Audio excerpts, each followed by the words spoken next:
فاروق صاحب، سب سے پہلے تو دیکھیں نیت تو بڑی اچھی ہے. چارٹر آف ڈیموکریسی میں بھی اس کا ذکر تھا کہ جو سینٹ کے انتخابات ہیں اس پہ پیسہ چلتا ہے، چیزیں ٹھیک نہیں ہیں، اوپننیس ہونی چاہیے تھی اور سب کو پتہ ہو.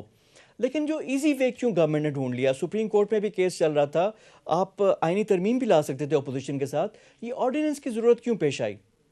دیکھیں فواد صاحب، جہاں تک رہی بات اس کی آبجیکٹیوٹی کے حوالے سے، یہ تو میں سمجھتا ہوں کسی بھی سیاسی جماعت اور کسی بھی سیاسی جماعت کی اپنے اپنے ایجنڈا سے بہت بڑی چیز ہے، اور میں سمجھتا ہوں کہ اس کو ہمیں مستقبل کو بھی سامنے رکھنا چاہیے، اور خاص طور کے اوپر جو ہم انتخابات کے اندر شفافیت کی بات ہے یہ اس کے حوالے سے ہے.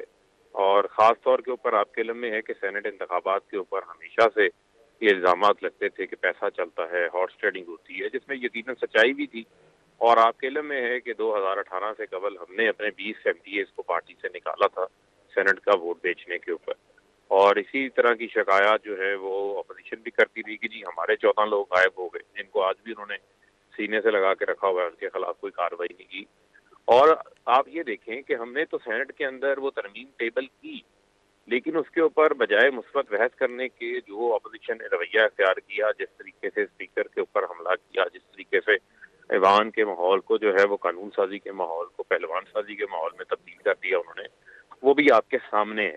جی اور فاروق جیسا صاحب، کہ وہ تو آپ کے دیکھ علم میں لیا، ہے کہ گیارہ لیکن اب فروری کو دیکھیں، اب یہ سپریم میں اب کورٹ آ پہ رہا بھی ہوں معاملہ اس تھا ٹیکنیکل اور نقطے کی اپوزیشن طرف کے آ رہا ساتھ ہوں. بحث ہو سکتی تھی، گفت و شنید ہو سکتی تھی. اچھا ٹیکنیکل بات جی آپ پہلے کریں. جی میں اب اس نقطے کی طرف آ رہا ہوں جو آپ کے سوال کا اصل کرکس ہے کہ کیوں ضرورت پیش آئی. دیکھیں 11 فروری کو جو ہے سینٹ کے جو انتخابات ہیں ان کا شیڈول اناؤنس ہونے جا رہا ہے، اور اس کے بعد اگر سپریم کورٹ کا فیصلہ آ بھی جاتا ہے تو پھر آپ کا یہ آرڈیننس جو ہے وہ پھر یہاں آپ اس کے بعد قانون سازی کر نہیں سکتے. تو لہذا یہ بڑا ضروری تھا. اس کے علاوہ اپوزیشن نے کوئی آپشن ہی نہیں چھوڑا تھا جب انہوں نے ایوان کے اندر اس بحث کو ترمیم کے حوالے سے اس کی مخالفت کرتے رہے اور ایوان کا ماحول بھی خراب کرتے رہے. تو یہ بڑا ضروری تھا، اور آپ کے علم میں ہے کہ آرڈیننس میں لکھا ہوا ہے subject to the Supreme Court decision. تو جیسے ہی سپریم کورٹ کا فیصلہ آئے گا، اور سپریم کورٹ کا اگر فیصلہ آتا ہے اور سپریم کورٹ کہہ دیتی ہے کہ یہ ایکٹ کے تحت جو ہے وہ الیکشن ہوتا ہے تو یہ نافذ العمل ہو جائے گا. اور اگر سپریم کورٹ کا فیصلہ ایسے برعکس آتا ہے تو یہ آرڈیننس خود جو ہے وہ ٹرن ڈاؤن ہو جائے گا. یعنی بال ایک تو دفعہ آپ یہ پھر دیکھیں کہ جی سپریم کورٹ پہ ہی فائنل آربیٹریٹر ہے ہم فیصلہ. نے جی ہم نے تو قانون سا جو قانونی عمل ہے اس کو میں سمجھتا ہوں سامنے رکھتے ہوئے یہ آرڈیننس جاری کیا ہے. اس کے اندر نہ تو کوئی میں سمجھتا ہوں کہ حکومت کا کوئی طریقہ کار کے اوپر سوالات اٹھا سکتا ہے، اس کے علاوہ اب اور کوئی آپشن باقی ہی نہیں تھا. اچھا، اب یہاں پہ ایک اور چیز آ جاتی ہے کہ آپ لوگوں نے پچھلی دفعہ بھی 20 ممبرز کو پارٹی سے نکال دیا تھا، وجہ یہ تھی کہ انہوں نے نہیں کیا. تو کیا کوئی خدشہ ایسا بھی ہے تحریک انصاف میں کہ جو مقررہ لوگ ہیں وہ ووٹ نہیں ڈالیں گے؟ کیونکہ پہلے تو اپوزیشن یہ بات کرتی رہی ہے، پچھلی نہیں دفعہ بھی دیکھیں فواز وہ نہیں تھے ان کے صاحب، پاس اس نمبرز. میں آپ کا سوال پک کر گیا ہوں. یہاں دیکھیں فیصلے جو ہے وہ خدشات کی بنیاد پہ نہیں ہوتے. جو فیصلے ہوتے ہیں وہ آپ سامنے رکھتے ہیں کہ کیا ہمارے ملک کے اندر کوئی اخلاقیات بھی باقی بچی ہیں، کیا ہمارے ملک کے اندر جو ہے وہ جو شفافیت کی ہمارا تو منشور ہے نا. پی ڈی ایم تو سو کارڈ یہ نعرہ لگاتی تھی نا جی کہ ہم صاف اور شفاف انتخابات کے لیے اپنی تحریک چلا رہے ہیں. جب صاف اور شفاف انتخابات کی تحریک کی بات آئی اور ترمیم کی بات آئی تو اس میں جو انہوں نے خود کہا ہوا تھا، آپ کے علم میں ہے کہ وہاں پر مساق جمہوریت میں بھی اوپن اینڈ ٹیسٹیبل بیلٹ ہوگا، انہوں نے کھل کے اس کی مخالفت کی، کیونکہ یہ ضمیروں کے سوداگر بننا چاہتے ہیں، یہ خرید و فروخت کی منڈیاں لگانا چاہتے ہیں، چنگا مانگا کی سیاست کو دوبارہ دہرانا چاہتے ہیں. ہمیں ہرگز کوئی یہ خدشہ نہیں ہے، لیکن ہم یہ چاہتے ہیں کہ سسٹم کے اوپر اب سوالات نہ اٹھیں.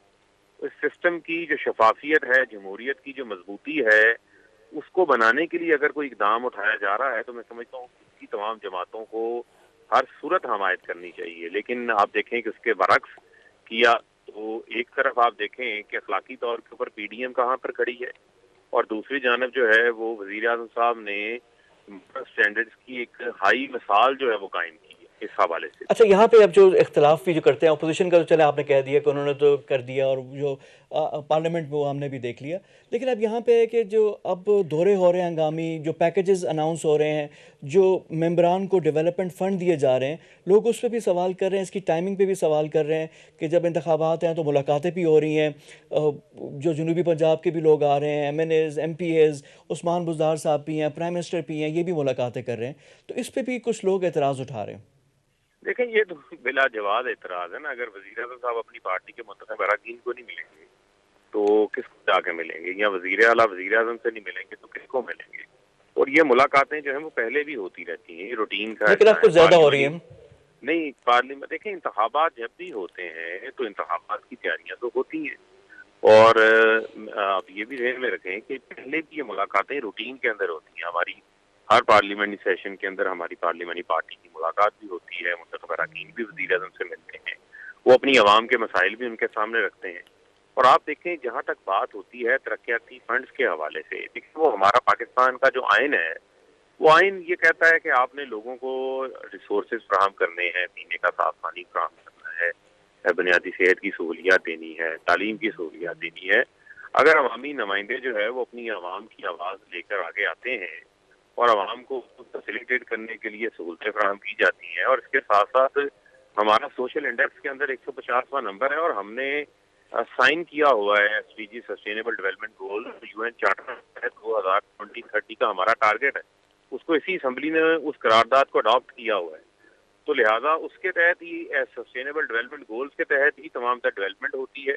کسی M N M P As کے اکاؤنٹ میں ڈائریکٹ پیسے نہیں جاتے، ڈپٹی کمشنرز کے پاس پیسے جاتے ہیں، ان کی کمیٹی ہوتی ہے، متعلقہ ادارے وہاں پر موجود ہوتے ہیں، اور یہ بڑا ایک ٹرانسپیرنٹ طریقے سے نظام چلتا ہے. جو پہلے ہوتا تھا، پہلے خصوصی گرانٹس ہوتی تھی، وزیر اعظم اپنے سوسائٹی فنڈ سے پیسے دیتے تھے، خفیہ فنڈز ہوتے تھے، وہ تو آپ لوگوں کی گورنمنٹ آتی، آپ لوگوں نے ختم کر دیا. ختم کر دی. اچھا لیکن اب یہاں پہ ایک اور چیز آتی ہے کہ دیکھیں آپ عوامی نمائندے، آپ ووٹ لے کر آتے ہیں، سینٹ ہے وہ انڈائریکٹ ایک ہے کہ عوامی نمائندے ہی چنتے ہیں. اب یہاں پہ جو ٹکٹ دینے کا طریقہ کار ہے وہ یہ ہوتا ہے کہ جو لیڈرشپ سے کلوز ہو، وفاداری ہو، کوئی پیسہ لگایا ہو یا پیسہ خرچ کر رہا ہو، ان کو نوازا جاتا ہے. تو اب یہ ضرورت نہیں ہے اس بات کی کہ سینٹ کے جو امیدوار ہیں وہ بھی ذرا ڈیفرنٹ ہونے چاہیے، اور گراس روٹ لیول کے پارٹی ورکرز کو شامل کیا جائے، ٹیکنوکریٹس کو صحیح معنوں میں شامل کیا جائے، وہی وزیر، وہی مشیر. اس میں آپ لوگ کیا کر رہے ہیں؟ کوئی تحریک انصاف کی طرف سے کوئی سرپرائز آ رہا ہے، کوئی اچھے لوگ، کوئی ڈیفرنٹ لوگ؟ ہمارے کینڈیڈیٹس تو آپ کے سامنے آ جائیں گے، اور انشاءاللہ آپ دیکھیں گے کہ جتنی آپ نے باتیں کی ہیں ہمارے کینڈیڈیٹس انشاءاللہ اس سوچ کے مطابق ہوں گے انشاءاللہ. اچھا، اور دوسرا یہ ہے کہ سینٹ میں جو آپ لوگوں کے جو ڈیزائرڈ ووٹس ہیں، وہ سیٹیں ہیں، وہ اتنی آپ لوگ حاصل کر لیں گے، یو آر کانفیڈنٹ؟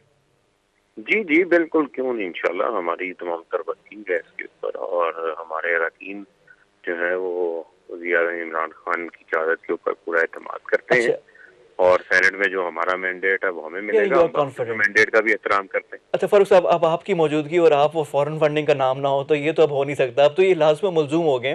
تو فورن فنڈنگ کیس میں اب پہلے تو اتنا شور تھا، بالکل وہ ڈائی ڈاؤن ہو گیا، تو کیا وہ اس اے ڈیڈ ہارس یا ابھی بھی اس میں کوئی جان ہے؟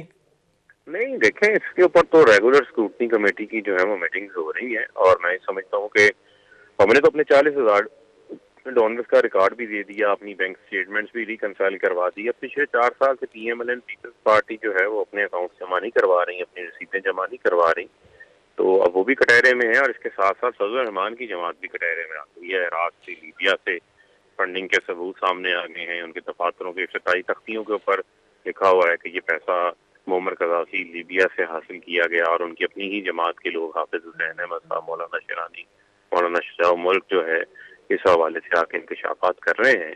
تو اب تو ان کو بھی حلوے کی رسیدیں دینی پڑیں گی، اور اپنی چندوں کی رسیدیں بھی دینی پڑیں گی. پی ایم ایل این کو بھی بتانا پڑے گا کہ ان کی پارٹی کے اندر جو اربوں روپیہ آیا ہے وہ کن ذرائعوں سے آیا ہے، کیونکہ یہ تو پولیٹیکل پارٹی آرڈر 2002 کی فارم نمبر شک نمبر 13 ہے، جس کا فارم نمبر 1 ہے، جس کے تحت آمدن اور اخراجات کے ذرائع جو ہیں وہ الیکشن کمیشن کو بتانا ضروری ہوتے ہیں.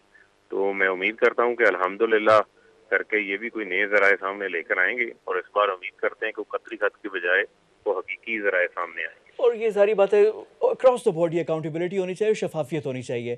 اب بیفور یو گو فاروق صاحب، ایک تو اپوزیشن نے 26 مارچ کر دی، حکومت کو بڑا ٹائم دے دیا، پہلے انہوں نے کہا کہ نہ کوئی استعفے آ رہے ہیں، پھر بائیکاٹ کی بات ہوئی بائی الیکشنز کے، وہ بھی نہیں ہو رہے، سینٹ کے انتخابات میں بھی اپوزیشن حصہ لے رہی ہے۔ اب 26 مارچ کو جب آئیں گے تو اس کے بعد 16-17 دن کے بعد رمضان آ جائے گا، تو وہاں سے تو کچھ ریلیف لگتا ہے مل رہی ہے بظاہر۔ کیا کوئی ڈیل ہوئی ہے اپوزیشن سے، کوئی زرداری صاحب سے، پیپلز پارٹی سے، گورنمنٹ کی بیہائنڈ دا سین؟ اور دوسرا یہ ہے کہ اب عوام کا مسئلے مسائل بھی ہیں، تو کہتے ہیں نا تھوڑا صبر کر لیں، لیڈرشپ آپ کی کہتی ہے، تو کتنا مزید صبر کریں؟ اور اس معاملے میں ذرا فائنل ایک ورڈ آپ کا۔ دیکھیں بات یہ ہے، جہاں تک جو بات آپ اپوزیشن کی کرتے ہیں تو آپ نے سنا ہوگا وہ کہتے ہیں کبھی ساس بھی کبھی بہو تھی، تو یہ اپوزیشن تو ساری زندگی اقتدار میں رہی ہے نا۔ پیپلز پارٹی کے تو آج بھی ایک صوبے کے اندر حکومت ہے، تو ان کا مسئلہ یہ ہے کہ انہوں نے تو اپوزیشن دیکھی ہی نہیں، اور یہ تو ہمیشہ اقتدار کے مزے لوٹتے رہے ہیں۔ پہلی بار ان کو جو ہے وہ اپوزیشن میں بیٹھنا پڑا ہے، اور جو لوٹ مار کی اس کا احتساب ہو رہا ہے۔ تو یہ ہے اپوزیشن، تو وہ ہوتی ہے جو موجودہ حکومت کو بلیک میل نہیں کرتی بلکہ اس کے اوپر کنسٹرکٹیو کرٹیسزم کرتی ہے۔ یہ تو این آر او لینے کے لیے ساری ان کی تحریک ہے، اور آپ دیکھیں تمام چوروں کی یونین جو ہے وہ ایک پیج کے اوپر جمع ہوئی ہوئی ہے، اور وہ بلیک میل کرتے ہیں این آر او لینے کے لیے۔ عوام کے ساتھ تو ان کا دور دور سے کوئی تعلق نہیں ہے، اور یہی وجہ ہے کہ وزیر اعظم عمران خان صاحب بارہا کہہ چکے ہیں، براڈ شیٹ میں بھی آپ نے دیکھا کہ این آر او کی قیمت $30 ملین ادا کرنا پڑتی ہے، اور وہی قیمت جو ہے وہ قوم نے ادا کی ہے۔ ہم ان کو کوئی این آر او نہیں دیں گے۔ جہاں تک رہی بات آپ عوام کے مسائل کے حوالے سے، دیکھیں ہمیں تو ملک ملا تھا بینک ڈیفالٹ کے ورچ کے اوپر، ٹھیک ہے، $9 بلین کے ریزرو سے جو آج بڑھ کے آپ $18 بلین سے آ رہے ہیں۔